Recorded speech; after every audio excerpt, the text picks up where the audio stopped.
Hello everybody, I am Sangamitra, Assistant Professor in the Department of Textiles and Clothing. Today we would like to see on the topic consumers and retailers, store presentation and layout under fashion designing and apparel industry. You know, consumers are the basic persons or the basic of any industry or business. The retailer has to understand the needs of the consumers, and it is of vital importance that a retailer or the apparel industry must understand or must identify the needs of customers or the consumers, and they have to understand the various techniques involved in store presentation and store layout. To understand and identify the issues related to consumers and retailers enable you to understand the functions of retailers and to make you understand the role of store layout in retail business and to evaluate various techniques for store presentation. When we talk about consumers are the one that consumes, that's especially one that acquire goods or services for their direct use or their personal use or for their own ownership rather than for resale or to use it for production or manufacturing. In other words, consumer is a person who acquires goods or services for his or own personal needs. So we can segment these consumers under four major categories based on their behavior pattern, such as the buy for on consumers, stability seeking consumers, get my money's worth consumers, and time buying consumers. So what is consumer behavior? Consumer behavior is all about understanding how people choose to spend their money and time in buying and consuming various goods and services that they desire. In the retail context, retailers would be specifically more interested to gain an insight into the customer's shopping behavior, which involves an understanding to gain an insight into the customer's decision-making variables regarding when and where and what to buy. Such decision variables are the factors which should be considered by retailers while they frame their business strategies. Now we'll look into the factors that affect the consumer decision-making. The consumer decision making may be affected by four factors such as demographic, psychological, environmental, and lifestyle. What are demographic factors? Demographic factors are very unique to a particular person. They are objective and quantifiable and easily identifiable population data such as sex, income, age, marital status, etc. They also involve identification of who is responsible for the decision making or buying and who is the ultimate consumer, for example in Saravana stores or in Shoppers Stop. Then we talk about psychological factors. Psychological factors are intrinsic or inner aspect of an individual. An understanding of a consumer psychology guides the retailer's segmentation strategy. For example, consumers respond differently towards same retail market mix due to their respective motives, personality, perception and learning, and level of involvement, and maybe also due to their attitude. And we talk about environmental factors. These environmental factors cover all the physical and social characteristics of a consumer's external world, which includes physical objects such as goods and outlets, spatial relationships such as location of shopping centers and merchandise in stores, and the social factors such as opinion leaders or the persons in a family or co-customers, reference groups, friends, social class or the culture. Then comes the lifestyle factors. The lifestyle refers to an individual's mode of living as identified by his activities, interest and opinion. Lifestyle variables have been measured by identifying a customer's day-to-day activities and interest. Lifestyle is considered to be highly correlated with consumer values and personality. An individual lifestyle is influenced, among other things, by the social group he or she belongs to and by his occupation. For example, a double income no kids family in metros shop very regularly at the super malls because of the limited time at their disposal, and they also look for entertainment while they are shopping. At the same time, they are higher spenders than in single income families. Khadar, popular store in Bangalore, specializes in dresses for women owned by a Kolkata based company. It is a fine example of trying to incorporate the cultural values of Indian women in their garments. This industry or this company has noticed a significant characteristics among Indian women who buys extra large garment size group. Women in this size category do not want the contours of their body to get highlighted and are consciously looking for dresses that would conceal them. Hence, This type of segmentation or this type of identification may help them to market their goods effectively. Based on the study regarding dress preference of working Indian women by imagesfashion.com, different brands have emerged. In ethnic wear, there are just a handful of quantity brands like Nalli, Kumarans and Bombay Selection. They have positioned themselves to meet the demand of ethnic wear at family and festival occasions, since most of the Indian women needs are varied based on their working conditions or based on their family needs. On the other hand, W, a women's store, and Kader are trying to infuse global styling and design functionality with salwar kameez. So next we come to retailer. As we know, retailer has to cater to these varied groups or these consumers' needs who are very varied and very demanding. Who is a retailer? A retailer is a person who is an agent or agency, company or organization which is instrumental in reaching the goods or merchandise or services to the ultimate customer. The distribution of finished products begin with the producer and it ends at the ultimate consumer. Between the two of them is this middleman we call the retailer. Define retailing as a set of activities or steps used to sell a product or a service to consumer for their personal or family use. Retailers perform specific activities such as anticipating customers' wants, developing assortments of products, acquiring market information and financing. In this era of globalization, liberalization and highly aware customers, a retailer is required to make a conscious effort to position himself distinctively to face the competition. A retail business is the largest private industry in the world, ahead of finance and engineering. In India, retailing is the second largest employer after agriculture. But it is highly fragmented and consists predominantly of small, independent and owner-managed shops. There have been a boom in retail trade in India owing to the gradual increase in the disposable income of the middle-class households. Customers are looking for ambience and convenience in shopping. This is likely to continue more strongly in the coming years. In the future, more dual-income families, the customer's ability to spend will increase. But at the same time, it is predicted the time available for shopping will go down. In such a shopping experience, the more successful retailer will be those who would provide quicker service. When we talk about the setup or the organizational structure of a retailer, it can be based on an independent store, that is a small store, or based on a large scale retailing. So first one is the organization of an independent store retailer. The owner or managers of a small store may themselves constitute the entire organization and may hire employees as sales increase. However, coordinating and managing employee activities is easier in a small store than in a large store. The owner manager simply assigns tasks to each employee on a day-to-day basis and ensures that these tasks are performed properly.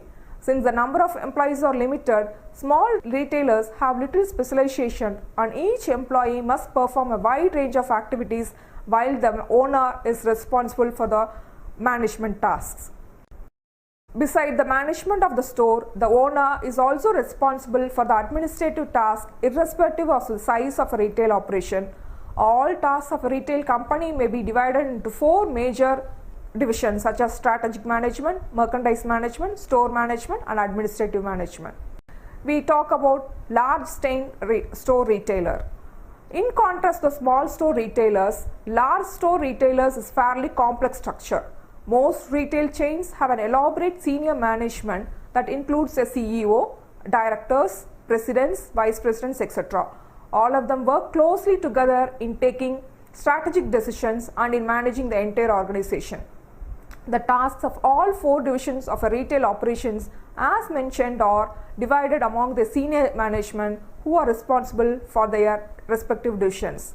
Large retail chains lay philosophically and try to function strictly in accordance with the latter. However, large or small an operation or a store may be, the management are categorized into 4 divisions such as strategic management, merchandise management, administrative management and store management. What is strategic management? Strategic management includes main tasks such as developing a retail strategy, identifying the target market, determining the retail format, designing the organizational structure and selection locations. Next comes the merchandise management. The merchandise division of a chain store retail is responsible for selecting and buying the merchandise sold in the stores and ensure that the quality, fashion, assortment and pricing of the merchandise is consistent with the firm's strategy. The major task of this includes buying merchandise, identifying vendors, evaluating the best of them, negotiating with the vendors and placing orders. And when controlling the merchandise, it involves developing merchandise budget plans, ensuring timely delivery to store and reviewing open to buy stock positions. Under pricing merchandise, it involves setting initial prices and adjusting prices. The third one is the store management. The store division is responsible for all the activities undertaken in company's facilities where the merchandise is actually sold and services provided to the customer. Depending on the size of a store manager, a general manager or even a store director is appointed to head the operations at the store level.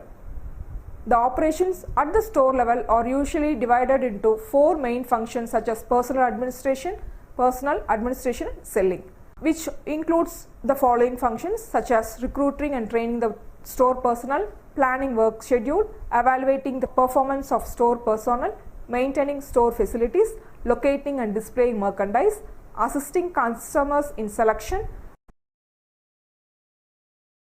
repairing and altering merchandise, providing services such as gift wrapping and home delivery, handling customer complaints efficiently, ensuring accurate inventory, taking physical inventory and preventing inventory shrinkage. We talk about administrative management. This includes the responsibilities of administrative division including marketing, human resources, logistics and finance. The functions may be summarized as planning communication programs, developing an advertising budget, planning special promotions, designing special displays, overseeing public relations, managing human resources. Under this, developing a HRD policy, recruiting, hiring and training managers, planning career paths, maintaining merchandise to vendors. Next, distribution of merchandise. Selecting warehouse locations, receiving merchandise, marking and labeling merchandise, storing merchandise, distributing merchandise to the stores and returning merchandise to the vendors. Establishing financial control. Here, providing timely information on financial performance, forecasting sales, cash flow, profits, raising capital from investors, billing customers and providing credit. It has been the general practice of dividing the overall organization structure into retail chains for a long time, irrespective of their size and format. However, with the passage of time and change in retail environment, many companies have evolved newer and more innovative methods of designing their organization. Regardless of the extent of the change, the overall functions and job allocations remain on similar lines. Store layout. In store layout, the situation is changing. Many retail organizations have upgraded their stores substantially. Others have created stores with altogether new look. The customers are quick to recognize when they are offered better value for money in a dignified environment. It is now being felt more than ever before in our country that retailers must create exciting store designs and neat and innovative merchandising techniques so as to enable to draw the people for shopping. In this era of virtual shopping on internet, the need to attract the customers have become more important than ever. The following points must be kept in mind while designing in retail store. The atmosphere being created in the store must be consistent with the store's image and overall strategy. Since the purpose of a good store design is to help influence the customer's purchase decision, all efforts should be aimed in this direction only. And the designer of the store must keep in mind both the initial cost as well as the subsequent recurring maintenance cost. It is also imperative to ensure easy and regular maintenance of the store from time to time. A store must be exciting in all respects to be able to motivate the customer to visit it again. Many retailers around the world prefer to implement the strategy of a store as theatre concept and conceive their store as a theatre itself, where the items of merchandise can be equated to the characters of a play and the lights and visual communication treated as the sets. While designing a store, retailers must consider the 7 fundamental objectives. The 7 fundamental objectives of a store are consistency with the store image. Both the internal and external design and decoration of the store must be consistent with the image of the store and what it wishes to communicate to the general public. Second one is the selection of family fixtures. The type of fixtures, furniture, shelving racks and flooring must not clash and should harmonize with each other. Third one is need to influence customer shopping. Retailer should constantly evaluate his store layout and visual merchandising techniques in terms of the impact that it might have in influencing the customer's decision, so that the retailer would tend to make less mistakes and would always be able to keep customer interest foremost in his mind.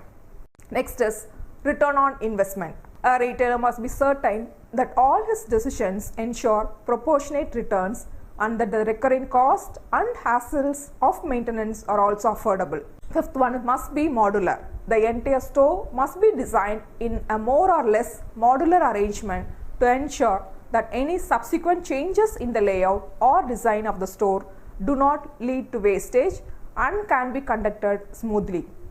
The design of the store must be adapted to many types of merchandise as well as be economically useful for several years. The sixth one is cost effectiveness.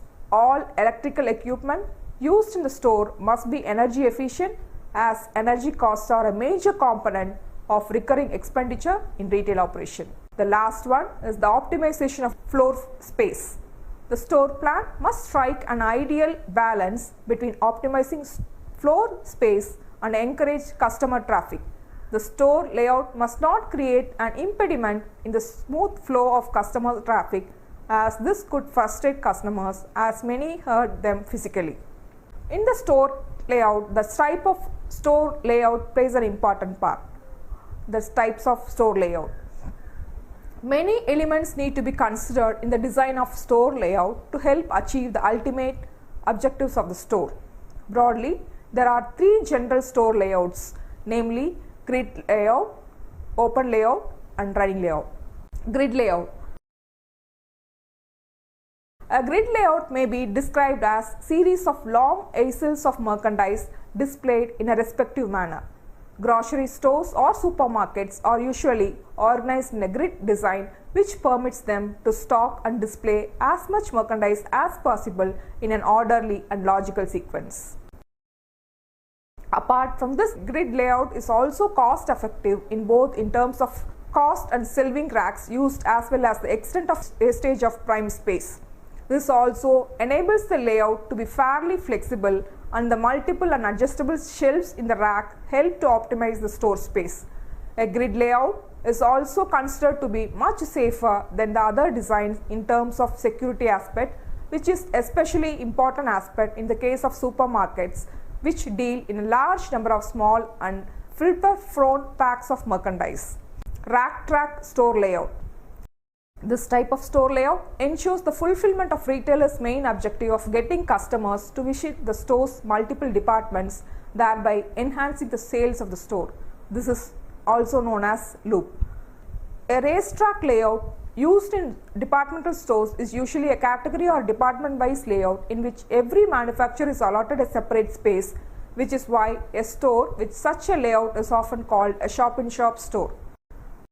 This is evident from the fact that each of these so-called boutiques or shops are usually not separated by brick walls but by the color combination of the carpeting, flooring and the decor they use to symbolize their strong individual brand presence. In a racetrack layout, there is usually a major aisle from where the customer is able to access many of such open shops, which in turn also encourage impulse purchases. The customer to view many of the attractive shots from the single location, unlike the grid layout where one is able to view a single aisles only. The third one is free-form layout. A free-form layout is more popular with specialty stores, and the design of such a layout is synonymous with its name. Such stores are organized in a rather asymmetrical manner with the objective of making up market customers feel at home. There is abundant open space with very little and selective furniture and fixtures, but of very expensive taste. Such an environment not only helps the retailer in providing a very personalization touch to the customers, but also encourage the latter to carry on browsing in a very relaxed browsing, which hopefully for the retailer will culminate in added sales for the store. We talk about the store presentation now. After the store layout, store presentation plays an important role. It is often said that retailing is a highly organized business and the merchandise must be very logically organized to foster a sense of convenience as well as excitement among customers for the retailer to succeed in his operation. Innumerable display and presentation techniques are used in retail stores all over the world, some of which have been proved very profitable. The most important thing in a store presentation is visual merchandising. It has been observed that human beings are prone to exploring usually from left to right and from top to bottom. Be it a newspaper or a book or a shelf, it is inevitably explored from this pattern. Vertical merchandisation takes advantage of this aspect of human nature by displaying merchandise vertically through the use of walls or even high gondolas, and by strategically shelving products with high profit margins either towards the right side of the shelf or towards the bottom. Next is the category-wise presentation. Retailers usually have organized stores that usually display merchandise very logically so as to offer maximum convenience to the customer. Most stores arrange all the merchandise on the shelves on a category as well as department-wise basis so that their customers may be able to view the entire variety available in the respective category department at a glance. This would obviously great help to the customer in taking decision and would in return benefit the retailer as well. All the categories and department have placards that are hung at a height from the ceiling so to inform the customers even from a distance where they can find each department. The second one is the tonnage merchandising. Here, stock it high and let it fly is a common saying in retailing. Tonnage merchandising is an extremely effective display technique where large quantities of the same product are displayed together to create an impression of bargain. This technique is popular among the masses. A garment retailer or a discount store would usually have a large number of clothes for the same customer segment bundled into a large bin or even spread across a table at a sale at subsequently reduced prices. Next is the exclusive displays. All items cannot necessarily enjoy the same level of display in a retail store. For example, casual clothes for women cannot be displayed with as much emphasis as an exclusive designer dresses. This is because the low margin or the high turnover nature of casual clothes does not necessarily warrant a highly exclusive display while designer dresses does. Specially fabricated gondolas. Specially designed gondola may be described as self-service island with multiple tiers of shelves, bins or pegs, usually very strongly representing a particular brand. However, manufacturers have to pay the store quite substantially or prove that they are also of benefit to their retailer for creating such displays even for a limited period. Impulsive purchase. Another common marketing trick is that some merchandise is also displayed at the checkout area. Items that are usually displayed at such locations are known as impulse merchandising.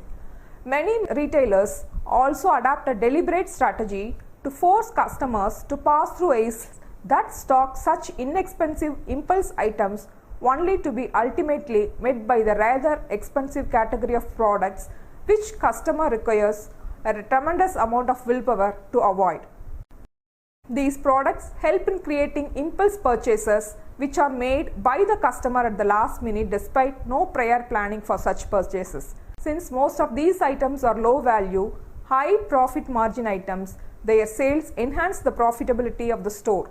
The area of the checkout counters is more profitably utilized by displaying such items. Many essential and high demand items which would otherwise be classified as pilferage prone products can also be sold in this manner as they are displayed under the constant watchful gaze of the cashiers. Next is the live setting presentation. Under live setting presentation, very often one has noticed that retailers display merchandise to effectively demonstrate to the customers how a particular combination would look for. For example, ladies department in a store would probably have certain statue model actually wearing a particular combination of clothes, so that customers buy not only one item but is encouraged to buy the complete set as well to achieve a similar effect as that of the model. Shop-in-shop displays. Many strong and powerful brands prefer to display most of their later merchandise at one place under their own brand banner, so that customer may be encouraged to buy multiple items of the brand. Such a concept within a large departmental store is often termed as shop-in-shop concept of display. Promotional areas. Under customers all over the world love promotions, as they share a general feeling that they get more value for their money during such promotions. Customers thus making it a point to specially visit a fixed promotion area or an aisles where visiting a store. Enhancing on this excitement among its customers, retailers strategically prefer to locate their promotion areas towards the end of the store, so as to compel customers to explore literally the entire store in the hope that they might pick up some more items on their way to the promotion area. Fresh produce at the entrance. Fresh produce has an excellent refreshing effect, and the location of this department towards the entrance of a supermarket instills a positive feeling in the customer. This has a tremendously positive impact for the retailer, which is reflected not only in the sales achieved by the fresh produce department but in the sales of the entire store. To conclude on consumers and retailers, in this era of globalization and consumerism, the consumers are becoming more demanding and more aware or critical. Hence, the retailer must be in shape or effective to attract the customers, make use of proper or effective store presentations and layouts, and he should be aware of the latest technologies available in order to attract the consumers so as to increase this business. The consumers or the lifespan or the main fundamental for any business, hence consumers' behavior has to be kept in mind always.